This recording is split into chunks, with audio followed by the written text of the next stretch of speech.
Magandang araw sa ating lahat mga kalikot. May kakalikutin tayo ngayon, isang printer Epson L3210. Ang problema nito mga kalikot, sabi ng may-ari, hindi daw nagpipiding or hindi niya nahuhugot yung bond paper. At saka hindi rin siya nagpiprint, so check natin yan mamaya mga kalikot. At saka may tagas rin siya, so check natin baka puno na rin yung kanyang waste tank. Bago natin simulan mga kalikot, shoutout muna natin yung Saragosa Elementary School, Baknotan, La Union, at saka kay Ma'am Abat, yung may-ari nitong printer na inaayos natin mga kalikot. At saka syempre shoutout rin natin yung mga sumusuporta sa ating channel at saka sa mga nag-comment na rin sa ating comment section.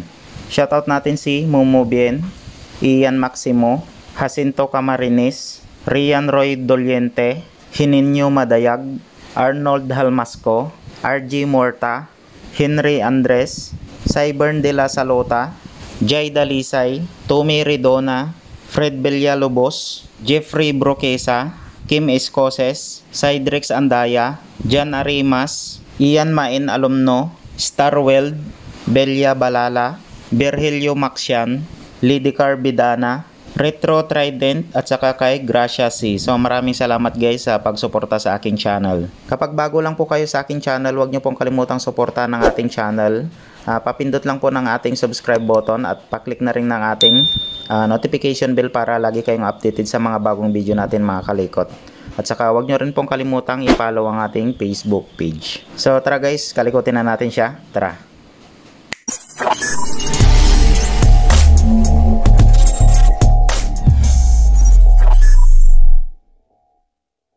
Unang gagawin natin mga kalikot, check muna natin yung tagas ng printer.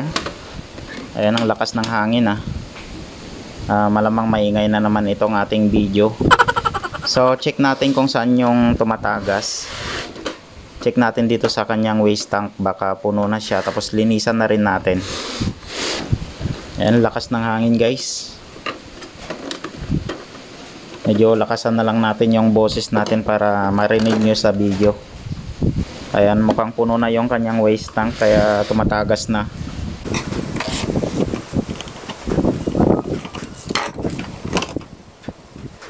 Mukhang okay naman.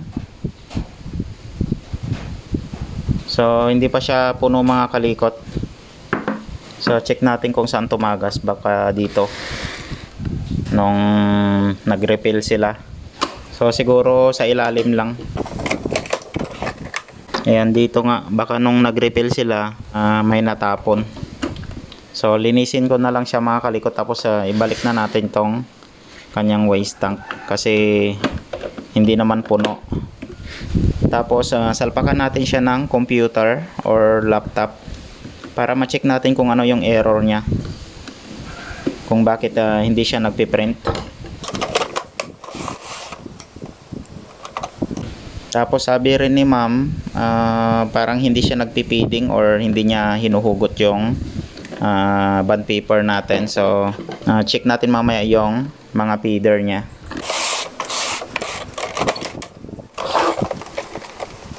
Linisin muna natin mga kalikot. So gamit lang tayo guys ng cleaning solution, yung ganito, para mas mabilis natin malinis yung mga natapon na ink. Yan, saka natin tanggalin to para makapag troubleshoot tayo ng maigi. Yan, kasi nalinisan na natin siya. Habang nilalagyan ko siya mga kalikot ng bond paper, hindi ko siya suksok sa loob or malagay, kasi ayan, may nakita tayo. Ayan mga kalikot, may nakalagay na CD sa loob, kaya hindi natin makarga-karga yung or malagay yung bond paper, may nakaharang. Ayan mga kalikot So ito lagi guys yung titingnan natin kapag nagpiprint tayo tapos ayaw magprint. Check nyo kung may mga nabara or mga excess na papel na naiwan. So yun lagi ang i-check natin mga kalikot. So kaya siguro ayaw magprint, ganito nga, may nakabara na CD, tapos may nakikita pa tayong papel doon sa loob. So visual check muna tayo bago natin isalpak sa computer natin or sa laptop. So check rin natin sa loob kasi may nakikita tayong papel doon na nakabara.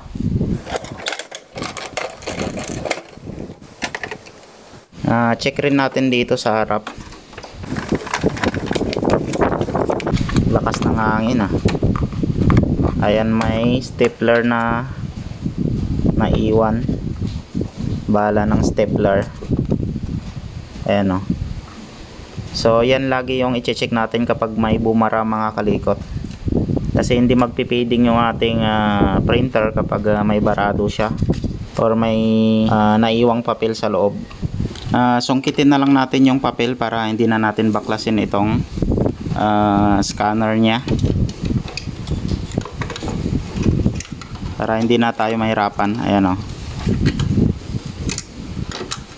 Yan. So yan yung tatanggalin natin mga kalikot, or i-check kung hindi nagpipiding yung ating printer or hindi niya kinakain yung bond paper natin. So isa pa yon. Ayan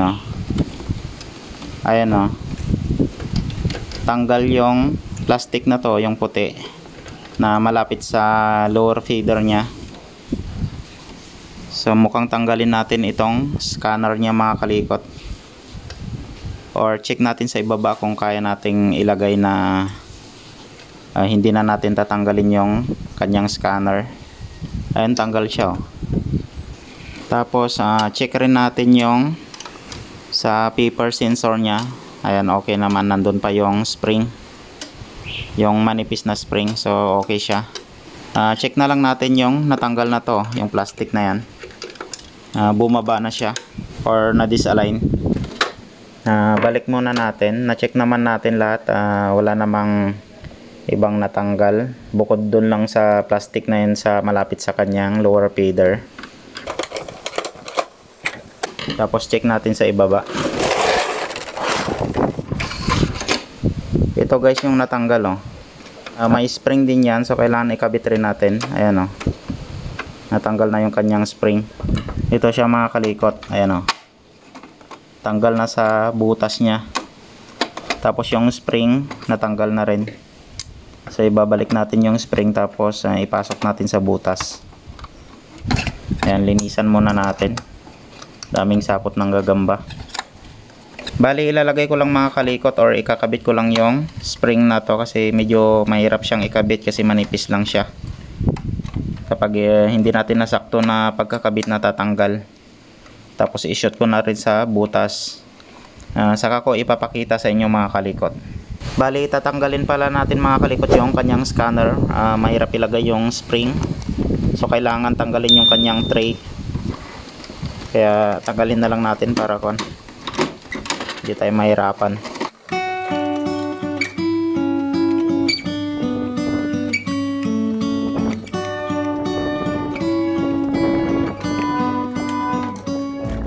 Kailangan natin tanggalin itong tray nya mga kalikot para may kabit natin yung spring doon sa side. So ito yung ikakabit nating spring mga kalikot. So yung isa nakalak sa baba, tapos isa nakalak dito sa may puti na to. So ilalak natin siya. Kapag hindi nyo guys maikot, ikutin nyo lang yung gear dito sa may side. Yan, para iikot yung pick up roller nya or yung upper feeder nya. Yan, para makuha natin to. Kanina kasi nakatanggal to. So ikabit lang natin siya dito sa side. Ayan yung isang spring mga kalikot, ayan, nakalagay siya dito sa bandang ibaba, nakalak yan. Tapos yung isa naman ilagay natin siya dito sa side, yung puti na to, yung itong isang spring nya. Ayan so ilagay ko muna siya mga kalikot. Ayan yung isang spring mga kalikot, dito siya nakalak sa side ng puti na to. Yan. Tapos yung isa naman sa ibaba, para mag-play siya na ganyan Yan, nagpi-play na siya. Kanina kapag ginaganito natin, hanggang dito lang siya. Ngayon ayan So yun yung i-check pa natin mga kalikot, baka nakatanggal itong spring na to. Isa rin yan kaya hindi niya mahuhugot yung bond paper natin. Na bali lilinisan ko lang siya mga kalikot habang nakabukas pa siya. Tapos assemble ko na rin yung kanyang tray, pati yung kanyang scanner, tapos testing na natin.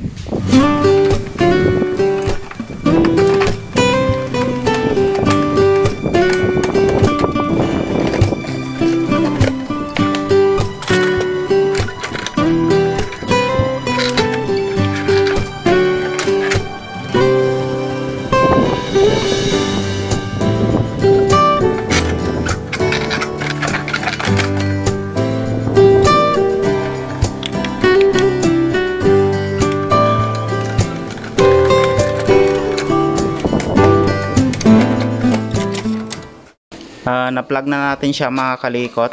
Testing na natin.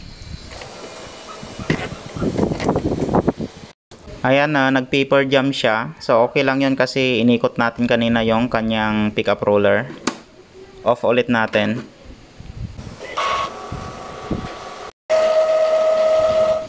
Power ulit natin, tapos lagyan na natin siya ng bond paper. Yan, check natin kung mag-paper jam ulit siya. Kasi kanina inikot natin yung kanyang pickup roller. Ayan, siguro maraming naka-list na ipe-print niya. So ika-cancel natin yun mamaya. Check natin sa device and printers kung baka maraming nakapila na ipe-print niya. Kaya nagpi-paper jam siya kasi wala tayong nilagay na bond paper. Tapos may nakapila na ipiprint niya. Kaya pag pinower natin, nagpiprint ka agad siya. Set default natin yung ating printer.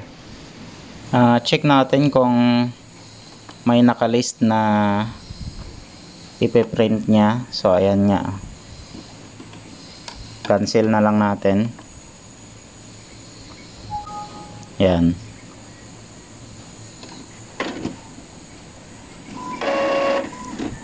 Tapos check natin kung nagbe-blink pa siya. Ayan, so nawala na yung blink niya. I-head cleaning muna natin bago tayo mag-print. Or try natin mag-nozzle check mamaya.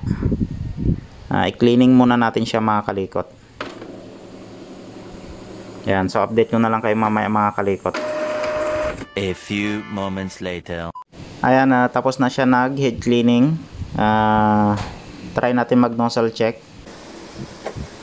Para i-check natin yung pattern ng kanyang kulay. Ayan, nag-feeding na siya mga kalikot. Bali kinakain niya na yung bond paper natin. Ayun, so okay naman yung print out niya. Kaso may kulang pa sa pattern niya. Yung magenta at saka yung cyan natin. So try ulit natin siyang i-cleaning hanggang sa maging okay na yung pattern ng kanyang kulay mga kalikot. Much later. Nag-nozzle check ulit tayo mga kalikot. Check natin yung pattern ng kulay niya. Ayan, so okay na. So 2 times lang tayo nag-head cleaning. Ayan mga kalikot. So okay na yung kanyang print out mga kalikot. Try din natin mag-print ng text. Ayan, lakas ng hangin. Ayan, so okay naman. Try din natin mag-print ng colored. Magpiprint rin tayo ng colored. So pagpasensyahan nyo na lang mga kalikot kung maingay itong video natin kasi open area kasi itong pinagre-repair natin. Ang lakas ng hangin. Ayan, okay naman yung colored niya. So pwede na natin ibigay sa may-ari mga kalikot. Okay na siya. Okay, so kapag nag-aayos tayo mga kalikot, i-check nyo muna kung may bumara dun sa loob, may naiwang papel or may nahulog na bagay dun sa bandang tray niya. Minsan kasi nakakaligtaan natin na may nahulog pala dito na bagay sa kanyang tray, tapos magpiprint tayo. So papasok yan sa loob ng tray natin. Minsan yan magpi-paper jam yung ating printer, tapos hindi na siya magpiprint. So kagaya nga ng nangyari dito, may nakita tayong CD sa loob tapos natanggal yung spring. So yun lang yung mga ginawa natin mga kalikot. So kailangan visual check muna tayo bago natin isaksak yung mga printer natin. Check natin lagi kung may barado siya sa loob. So ayan, maraming salamat guys sa panonood ng mga video natin. Sana makatulong ulit tong video na to sa inyo mga kalikot. Hanggang dito na lang yung video natin guys para dito sa ating Epson L3210. Huwag nyo kalimutan mga kalikot na i-subscribe yung ating channel at paklik na rin ng ating notification bell para lagi kayong updated sa mga bagong video natin mga kalikot. At saka huwag nyo rin pong kalimutang i-follow ang ating Facebook page. So maraming salamat, ingat kayong lahat and God bless sa ating lahat mga kalikot. Bye bye.